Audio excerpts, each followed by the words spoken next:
Research into excessive video game use began in the early 2010s, and over time it became clear that while gaming can be a healthy recreational activity, unrestricted and excessive gaming can lead to dependence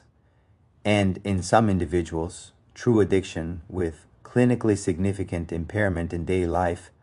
Internet gaming disorder was first recognized in the fifth edition of the Diagnostic and Statistical Manual of Mental Disorders as a condition requiring further study, and later gaming disorder was formally recognized as a mental health disorder by the World Health Organization in the 11th revision of the International Classification of Diseases, with diagnosis requiring that symptoms persist for at least 12 months and cause meaningful impairment in personal, academic, social, or occupational functioning. Regardless of whether gaming occurs online or offline, Internet gaming disorder is defined by 9 possible features, including constant preoccupation with gaming, needing to spend increasing amounts of time gaming to achieve satisfaction, using gaming to escape negative emotions such as guilt or anxiety, repeated unsuccessful attempts to reduce gaming, irritability or anxiety when gaming is restricted, loss of interest in real-world relationships and activities, deception about gaming habits, continued gaming despite no negative consequences, and loss of important opportunities such as relationships or education, with diagnosis requiring at least 5 of these 9 features over 12 months, whereas gaming disorder requires impaired control over gaming, increasing priority given to gaming over other life activities, and continuation or escalation despite negative consequences, with at least 2 of these 3 features present for 12 months.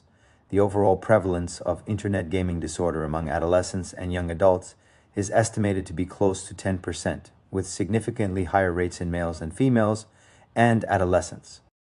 With attention deficit hyperactivity disorder, anxiety, depression, or developmental disabilities are at especially high risk, with nearly half of adolescents in the United States reporting addictive screen-related behaviors. Excessive gaming during critical periods of brain development can alter reward and pleasure pathways, lowering thresholds for stimulation and leading individuals to crave more screen time while disengaging from real-world responsibilities, which may result in poor academic performance, emotional dysregulation, impaired self-control, cognitive difficulties, fear of being separated from devices, worsening mental health, suicidal thoughts, poor sleep, dry eyes, sedentary lifestyle, unhealthy diet, and obesity. Despite these risks, gaming can also offer benefits when used in moderation,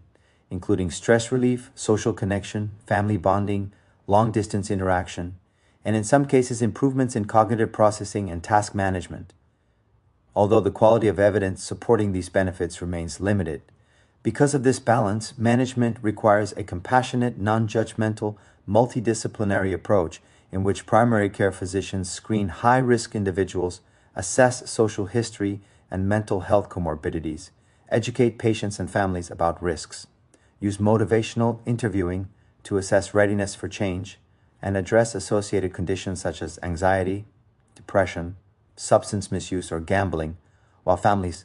are encouraged to create structured media plans that limit total daily screen time to no more than 1 to 2 hours, avoid gaming during meals and at night to protect sleep and circadian rhythm, promote device-free family interactions, encourage physical activity and hobbies, and use parental controls and age-appropriate game ratings rather than complete confiscation of devices, which can worsen emotional distress and resentment. Cognitive behavioral therapy currently has the strongest evidence for. Treatment benefit.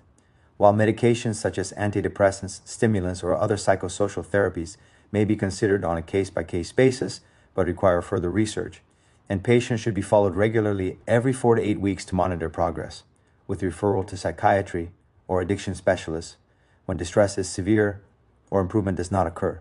always emphasizing that human connection, supportive relationships, and realistic goal setting form the foundation of effective care and long-term recovery.